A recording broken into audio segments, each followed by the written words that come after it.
How long are you willing to wait until you get a Well, unified don't rush response? me. Don't rush me, Jeff. Guys like you want to say, oh. So we were in Vietnam like for 18 years. We were in Iraq for many, many years. We're in for all the, I don't like to say World War II because that was a biggie, but we were 4.5, almost 5 years in World War II. We were in the Korean War for 7 years. I've been doing this for 6 weeks. And their military is totally defeated. They're outside of the little wise guy ships. I call them the wise guy ships, the little boats that they have running around with guns in them. And we'll take them out too when we see them. But their Navy is gone, their Air Force is gone, their anti-aircraft is gone, all of their anti-aircraft machinery is gone. Maybe they loaded up a little bit during the 2-week hiatus, but we'll knock that out in about 1 day if they did. We've done an amazing job. Their leaders are gone. Their leaders are all gone.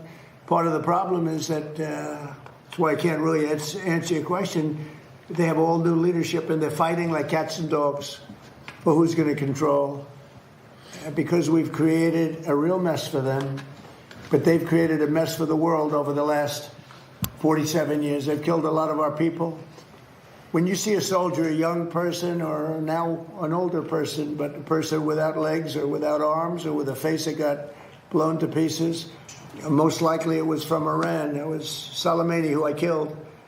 Soleimani loved the roadside bomb. He was an evil genius. He was a brilliant general. Probably we wouldn't be as far advanced had I not taken him out. That was the beginning of it all. And then I ended the Obama horror show. The nuclear transaction that he made was horror. It gave him a road to the, you call it, what the deal that he did, the Iran nuclear deal, was so bad. It gave him a road to a nuclear weapon. And I will tell you, I deal with them. You cannot give Iran a nuclear weapon. This is all about a nuclear weapon. They cannot have the nuclear bomb, and they're not going to have the nuclear bomb. So we've taken out their military. We've hit about 75% of our targets. We stopped a little early because they wanted to have some peace. And we have a blockade that's 100% effective. And they're getting no business. And as you know, they're not doing well economically, financially. They're not doing any business because of the blockade. They want to make a deal. We have been speaking to them, but they don't even know who's leading the country. They're in turmoil. They're in turmoil. So we thought we'd give them a little chance to get some of their turmoil resolved. But, and I hope the fake news, people like you, I hope the fake news are going to be able to write about it accurately, because when you say, oh, they're fighting very well, they're not fighting well. They've been obliterated, Jeff, obliterated. 159 ships are in the Navy. You know how many ships are at the bottom of the sea, Jeff? 159. So, and if you read the New York Times, the failing New York Times, subscriptions are way down, as you know. That's because people don't believe the stuff anymore. If you watch CNN, you'd think that they're doing well in the war. They're not doing well. They're getting absolutely decimated. Now, with all of that being said, we'll see what happens. They have a lot of, we have no pressure. It's only guys like you with a question like that about what's your time. We've been doing it for 5.5 weeks. But sir, is your administration Mr. President, 8 weeks that the U.S. now has been involved with Iran. You had initially said it would be 4 to 6 weeks. Well, I hope that, but I over. also took a little break. I gave them a break. And remember this, I want to make the best deal. I could make a deal right now. Do you know that if I left right now, we had a tremendous success. It would take them 20 years to rebuild, but I don't want to do that. I want to have it everlasting. I want to have it where they never have a chance to get it. The way you asked that question, I did say it. I thought it would take 4 to 6 weeks, and I was right, because at the end of 6 weeks, at the end of 4 weeks, their military was decimated. So are you saying? But now what I'm doing, I can't tell you that. I don't want to put that kind of a timetable on it, but it'll go pretty quickly, and we'll have the strait opened up. Now, right now, we have it closed. We have total control of the strait. And the fact that it's closed, they would have opened it up 3 days ago. They came to us and they said, we will agree to open the strait. And all my people were happy. Everybody was happy except me. I said, wait a minute, if we open the strait, that means they're going to make $500 million a day. I don't want them to make $500 million a day until they settle this thing. So I'm the one that kept it closed. We have total control of it. And it'll open when they make a deal or something else happens that's very positive. So what's your impression of the American public? Excuse me. What do you say to the American people who question how much longer this will take? Obviously, you know that they are having higher. You're such a disgrace. Did you hear what I just said? Vietnam. How many years was Vietnam? I understand, sir. But How many years past was your Vietnam? 6-week deadline, so Well, I I'm did just my. wondering- I'm just wondering what you say to the American people. I who are took wondering about the country out militarily in the first 4 weeks. I took it out militarily. Now all we're doing is sitting back and seeing what deal. And if they don't want to make a deal, then I'll finish it up militarily with the other 25% of the targets. We've hit 78% of the targets that we've wanted to hit. We've knocked out their manufacturing. We've knocked out their missile production. We've knocked out their drone production. We've knocked out everything. In some cases, when I say knocked it out, 70, 80, 90%.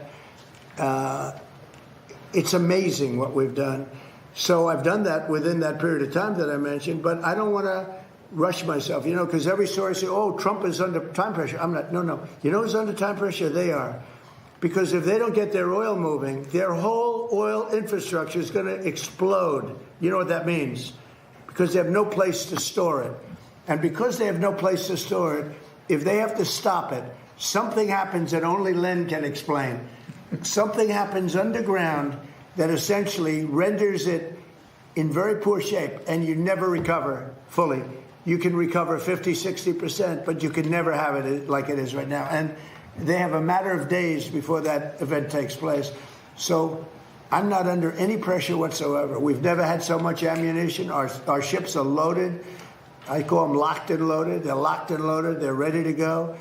We have much higher quality equipment than we did when we first started the war, and or the military operation, whatever you want to call it.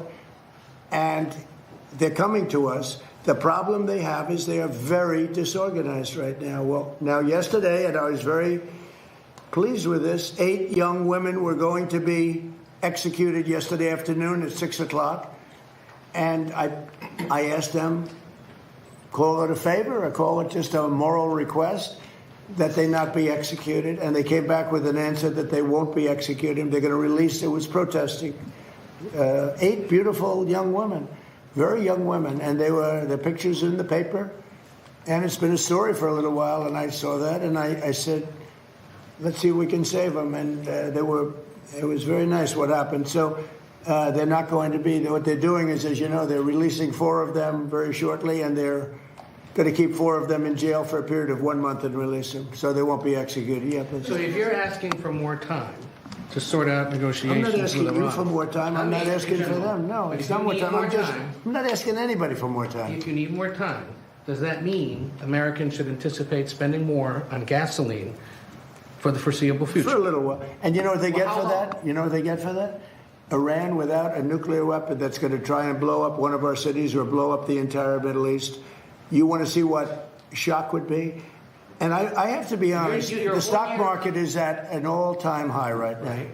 I thought it would have been down 20, 25%. wanted When to we drive hit, wait a prices minute, down wait, this can year. I finish my question? Wise guy. Stock market's at an all-time high right now.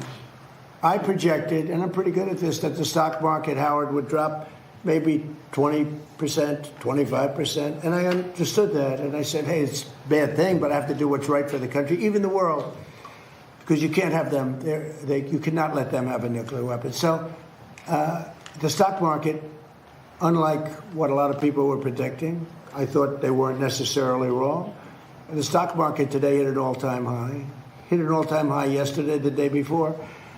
And it's staying there. I thought oil would go up to maybe $200 a barrel.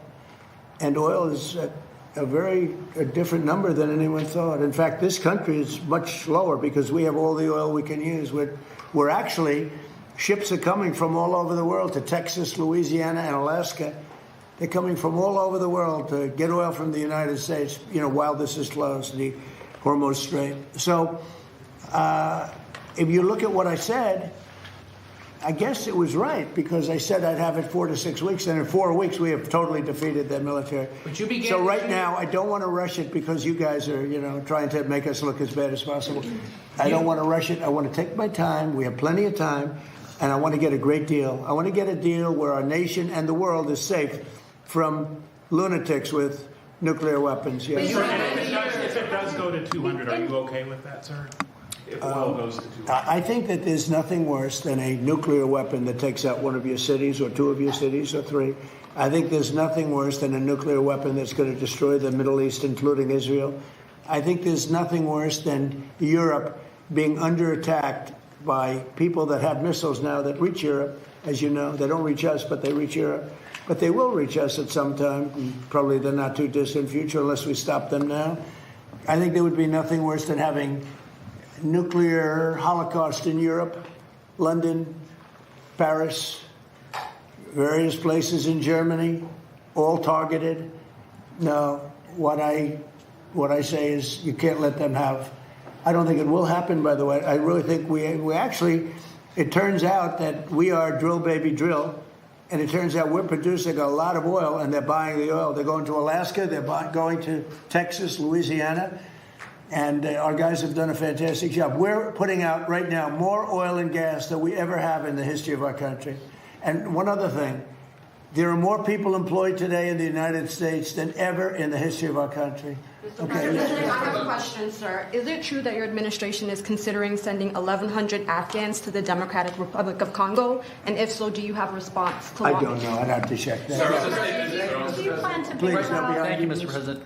Breitbart News' Matt Boyle just published an interview with Greek Prime Minister Mitsotakis, in which the Prime Minister said that he's rooting for you to succeed in getting a deal with Iran. And he also said he looks forward to hosting you in Greece later this year. Do you have any response? No, it's really nice. I mean, Greece has been very supportive, actually. Greece has been terrific. He's a terrific guy because he understands the importance of it. You know, oil goes up a little bit. I hate it. You know, I was the one that had it down to $60 a barrel.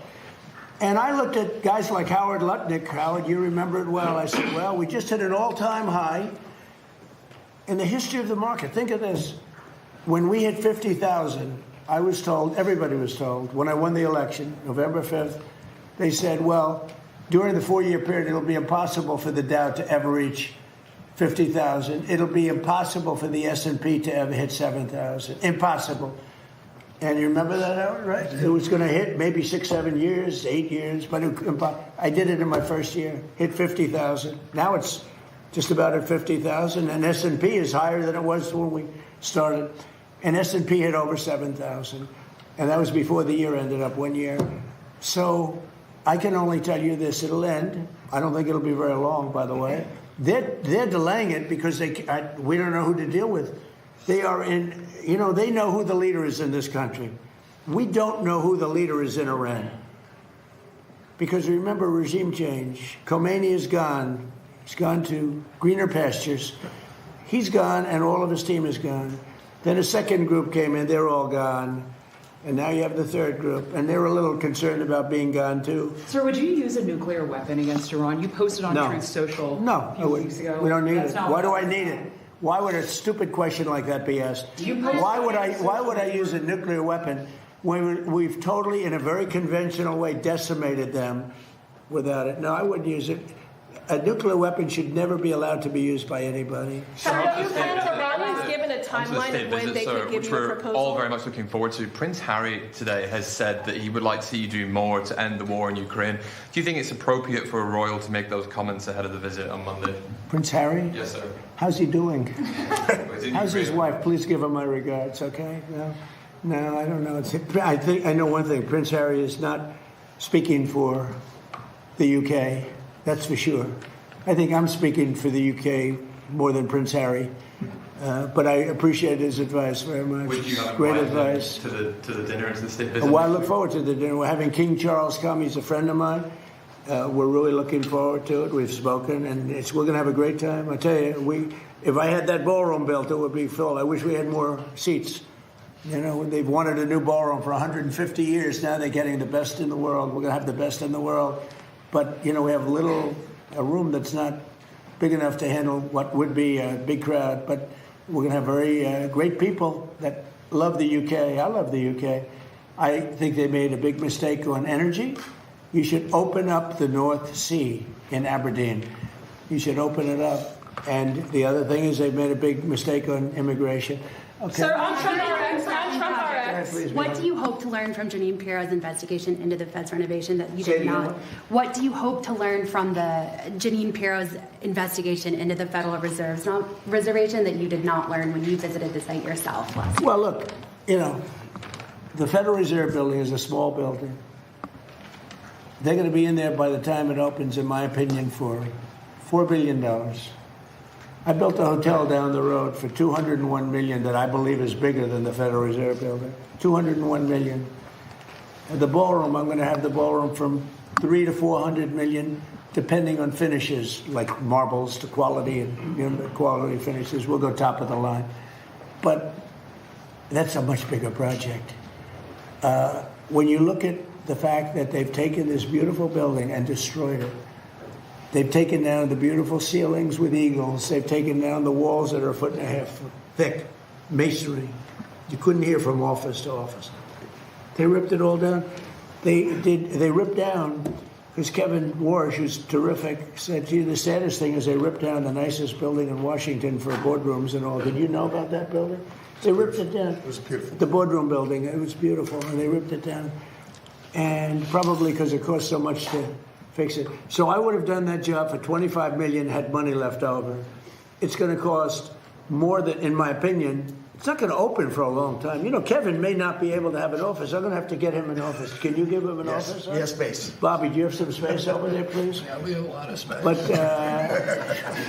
he has more than you think. But we're going to have Kevin sitting right next to you, Bobby. But it may not open for a long time. I looked at it the other day. It's a see-through. See-through, you know, that means the walls aren't even up yet. This is after years and years of construction. And somehow you have to find out what went wrong. That a small building, I could have done it for $25 million and had money left over. It would have been beautiful. That a small building can cost $4 billion. It may never open. It may never open. And we have to get to that. On top of that, he's been terrible on interest rates because he should have lowered interest rates. That's why I call him Jerome Too Late. Too Late is his nickname. Jerome Too Late Powell. He likes me a lot. Thank you very much. Nếu quý vị thấy nội dung này hữu ích, xin hãy ủng hộ kênh bằng cách nhấn đăng ký, bấm thích và để lại bình luận bên dưới. Sự đồng hành của quý vị là nguồn động lực quý báu để chúng tôi tiếp tục mang đến những nội dung tốt hơn trong các chương trình tiếp theo.